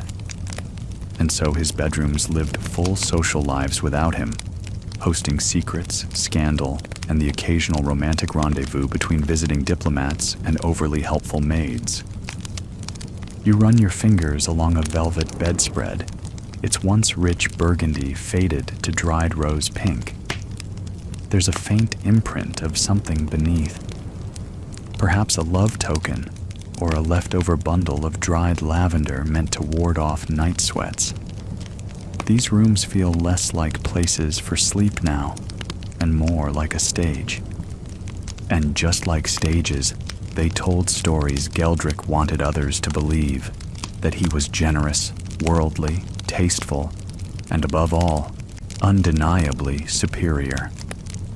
One modern historian describes it perfectly. Geldric's bedrooms were not chambers. They were arguments. Arguments carved into wood, painted on plaster, stitched into bed sheets. And those arguments spread like ivy across Bruges. The richer merchants copied him. The jealous ones mocked him. The poorer ones tried to barter for overnight stays just to see what all the fuss was about. It worked. For a while, Geldric was untouchable. But the trouble with theatrical luxury is that someone always comes along with a bigger budget or more outrageous taste. Soon enough, a younger merchant named Diederik emerged, commissioning bedrooms with moving parts. One featured a ceiling-mounted automaton that mimicked birdsong to wake guests. Another had heated floor tiles imported from Andalusia. A third had, brace yourself, a private garderobe. And just like that, Geldric's 11 began to look old-fashioned. Still, he never added a 12th. When asked why, he replied, "Even numbers invite symmetry. Symmetry invites boredom." A classic Geldric answer. Mysterious, smug, and entirely unhelpful, but also kind of brilliant. You step back outside. The heavy oak door shuts behind you with a sigh, as if the house itself is tired of its own opulence. The air hits you instantly, damp, warm, sour, the kind of smell that sits heavy on your upper lip and makes your brain briefly forget how to breathe. Welcome to Bruges. Not the romantic postcard version with white swans gliding across manicured canals, but the real thing. A reeking, gasping sensory onslaught of a city where the richest man in town might have 11 bedrooms, but not a single functioning toilet. To be fair, he wasn't alone. Bruges in the 14th century was beautiful from a distance and horrifying up close. You'd find lacework carved into windows, colorful banners fluttering from merchant homes, and an almost magical glow at twilight. But lower your eyes, or worse, your nose, and you'd hit reality. Muck. Everywhere. The cobblestones are slick with layers of grime.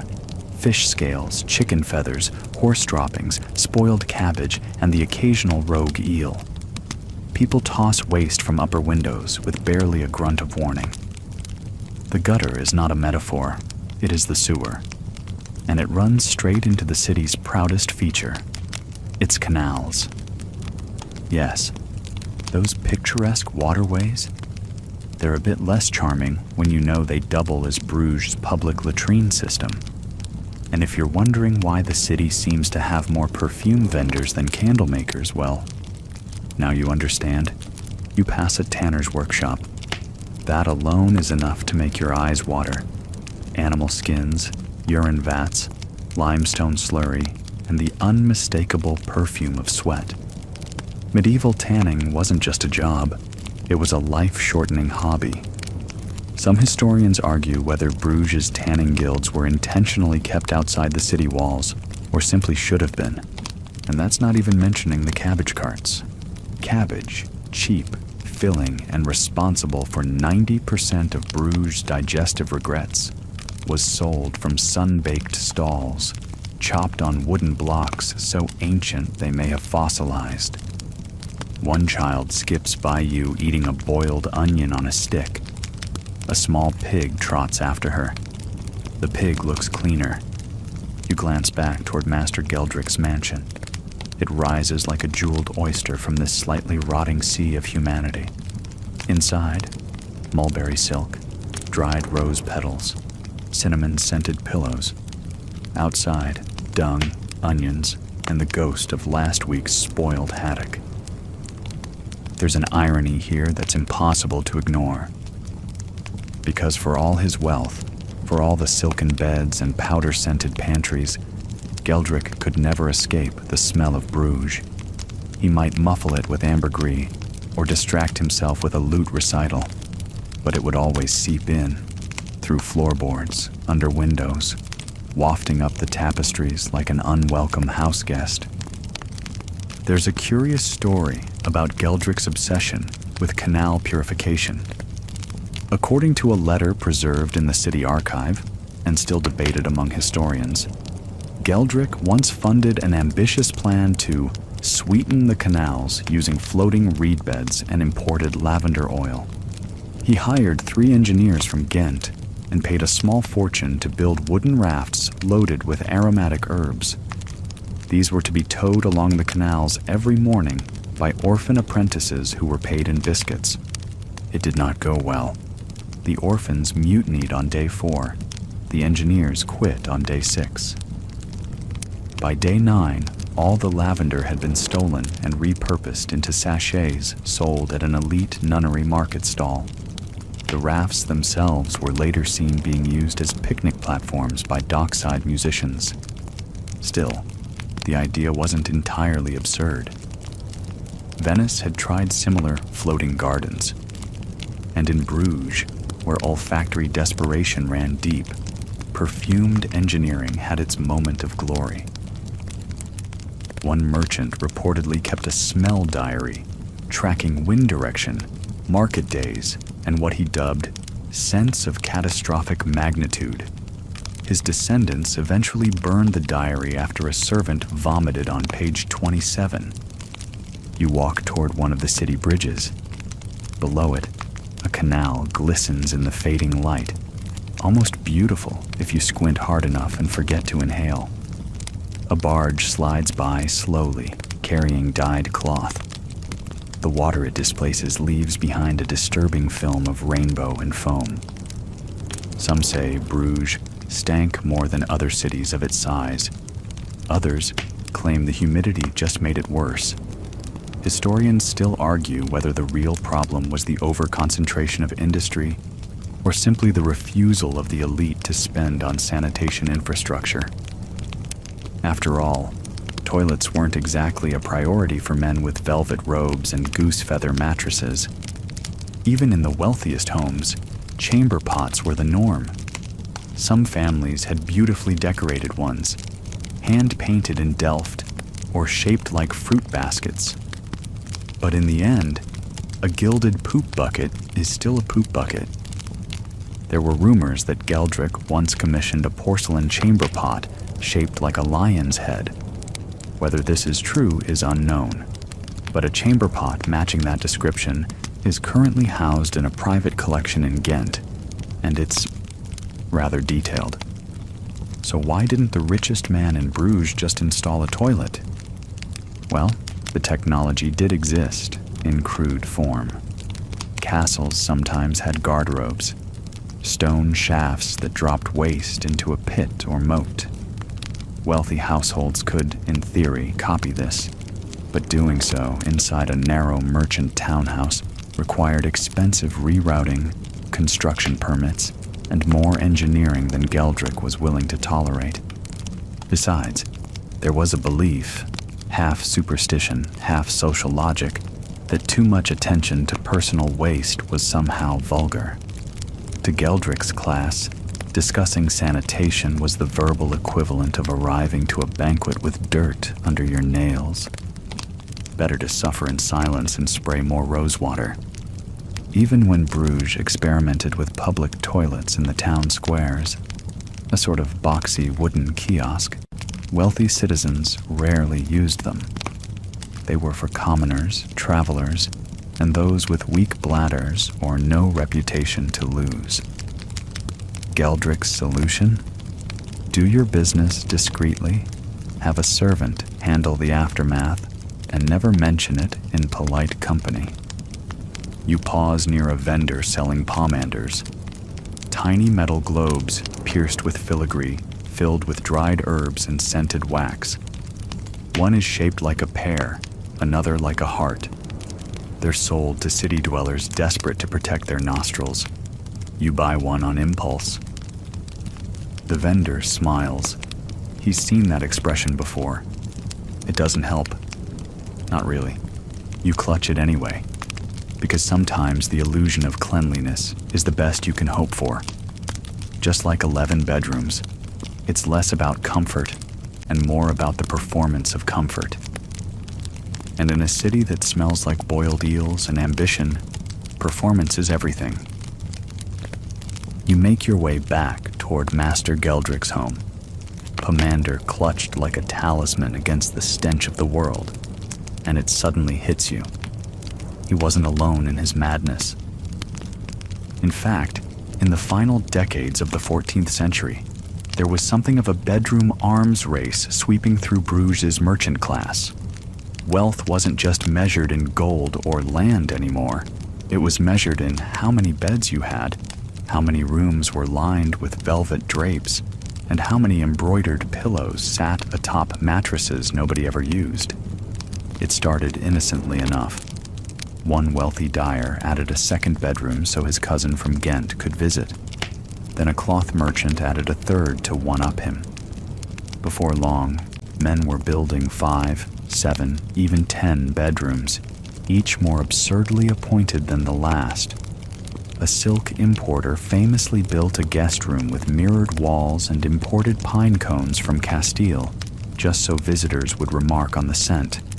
And right at the top of this wildly overstuffed pile of egos stood Master Geldrick, 11 bedrooms and not a single toilet, as if daring the rest of Bruges to try and match him.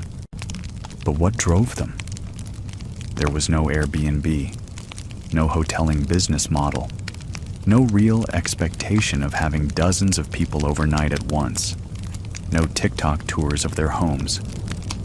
Though you'd better believe if ring lights existed, Geldrick would have had a whole lighting team. No, the answer was simpler and sadder. Appearances. In a society where upward mobility was rare and aristocratic approval was priceless, these bedrooms were public theater in private form. If the Count of Flanders ever visited, you'd need 5 rooms minimum, just in case he brought his falconer, his alchemist, his barber, and a spare bishop. And if he didn't visit, at least word would get around that he could have. Historians still argue whether this obsession with extra bedrooms began as a practical response to hosting guild events, or whether it was, from the start, a fever dream of insecure social climbers. Either way, by the time Geldrick was in his 60s, it had become a full-blown epidemic. Guild charters from the period even mention house sizes and guest room counts when describing a merchant's status. Bedroom count became a currency, a way to show success without flashing too much coin in a time when flaunting wealth could make you a target for political envy or robbery. One document describes a baker who sold his profitable shop just to build a 3-story home with 7 separate beds. He was broke within a year. But his neighbors still called him Jorik the Generous, because once, during Lent, he let the priest nap in the green room with the goose feather bolster. Geldrick, of course, went further than anyone. Each of his 11 bedrooms had a name, a theme, and a story. You've already visited the Silk Room, with its layered curtains and embroidery that probably cost more than a farm. But there was also the Evening Chamber, where guests were shown for post-banquet digestion and dramatic sighing. The Jewel Box Room, a windowless cubicle lit entirely by candle-reflected gems sewn into the wall tapestries. The Pillow Gallery, so stuffed with feather cushions that entering it felt like walking into a giant marshmallow. And of course, the notorious Amber Chamber, which was reportedly infused with fossilized resin and cinnamon smoke, and may have given one visiting notary a 4-day hallucination involving a talking goat. But here's the kicker. Geldrick never slept in any of them. He had a small, humble cot in the corner of his study, behind a curtain, barely big enough for a monk. Why? Some say he feared assassination in his sleep. Others say he believed true luxury was for show, not use. A few believe he genuinely preferred the scent of old books to the lavender-soaked madness of the guest suites. His will makes no mention of the bedrooms. Instead, he left his heirs a list of which guest had stayed in which room, annotated with passive-aggressive notes like, "Baroness smelled faintly of fish. Avoid next time." Brother-in-law moved pillow. Unforgivable. Mayor of Bruges admired curtain tiebacks. Monitor him closely. Even in death, it seems, the performance continued. There were consequences to this bedroom craze. As more and more wealthy men tried to out-bedroom each other, housing prices skyrocketed. Regular citizens, bakers, coopers, glaziers, found themselves priced out of neighborhoods they'd lived in for generations. Historians now believe this contributed to one of Bruges' earliest property tax revolts, when a group of guild apprentices marched down the street shouting, "One bed is enough." City officials tried to tamp down the madness by passing regulations. A law from 1397 states, "No dwelling shall have more than 7 chambers above ground, unless for good cause or noble guest." It was roundly ignored. Geldrick's solution? Build up. He added a strange, tower-like structure that housed rooms 9, 10, and 11. One carpenter allegedly fainted halfway through construction from vertigo and crushed a crate of imported pears. Eventually, the trend reached its peak and began to collapse under its own ridiculousness. One widow in the merchant quarter turned her 11 guest rooms into storage for dried herbs, effectively inventing the scented spice closet. A brewer converted his surplus bedrooms into a proto-boarding house, launching one of the city's first rental income schemes, and Geldrick's nephew famously refused to inherit the estate, calling it a bed museum for ghosts. But the legacy lingered. Even now, if you walk the older quarters of Bruges and peek inside the upper windows of those narrow houses, you might see a gilded bed frame, a dusty canopy, a velvet curtain that hasn't moved since the plague. Rooms no one sleeps in, preserved like theater sets from a forgotten play. You look back at Geldrick's mansion. It stands tall, smug, proud, and perhaps a little sad. The man is long gone. His wealth has been scattered, but those 11 bedrooms remain, untouched by centuries of dust and human need, frozen in time. The house whispers of excess, of appearances kept up so long, no one remembers what honesty smells like. And behind each door, just more pillows, more perfume, and not a single chamber pot in sight. The house is quieter now. You climb the final staircase, slow, creaking wood under your feet, the sound softened by velvet-lined walls and the centuries of secrets they've absorbed. You're not even sure what floor you're on anymore. The hallways curve and shift strangely, like the house itself doesn't want to be remembered too clearly.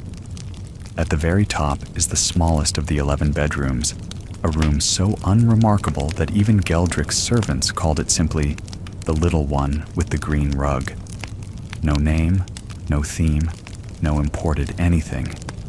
And yet, this is where he died.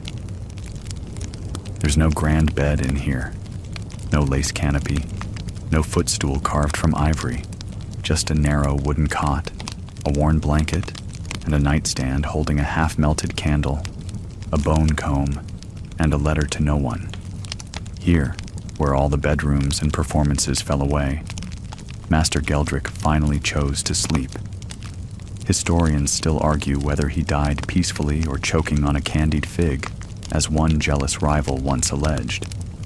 What we do know is this: when the servants found him, the door was bolted from the inside, the green rug had been carefully brushed, and the room smelled faintly, not of roses or amber, but of pine.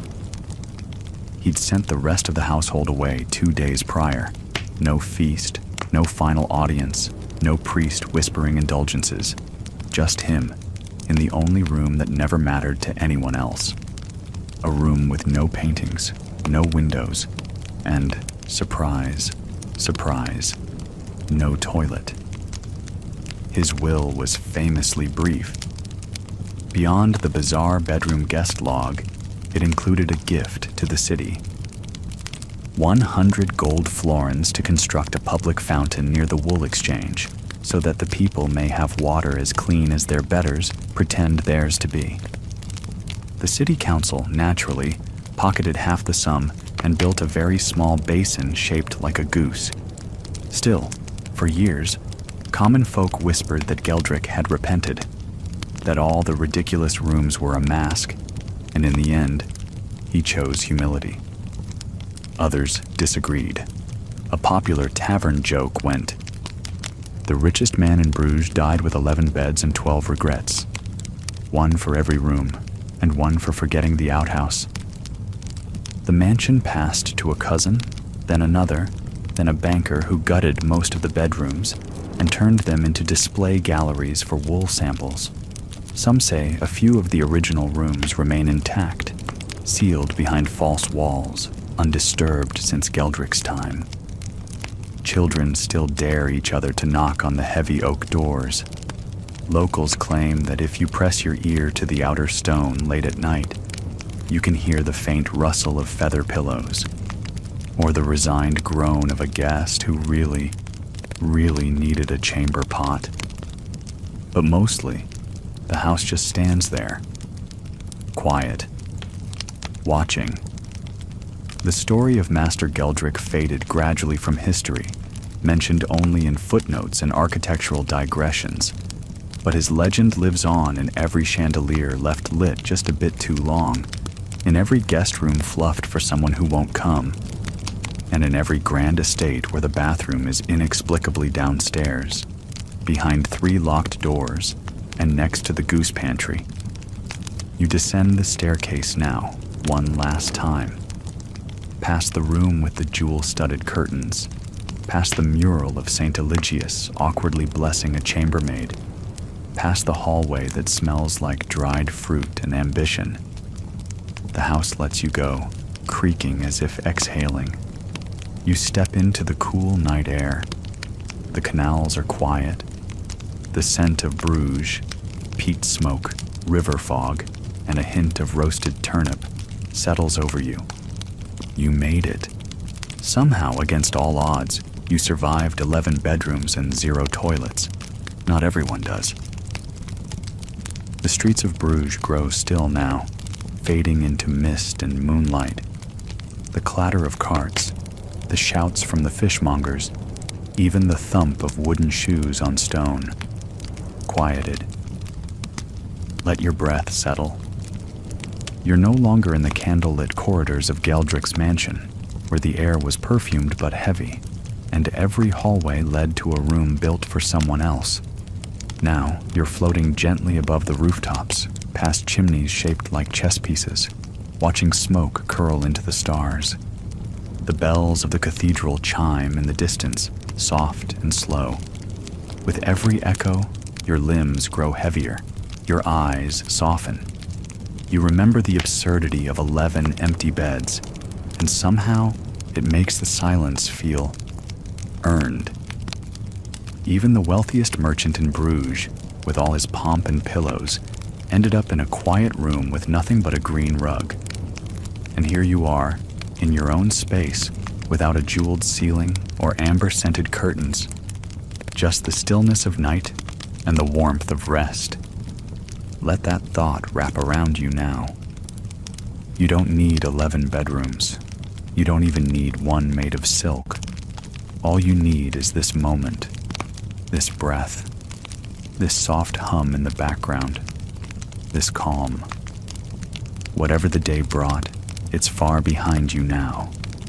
Whatever tomorrow holds, it can wait.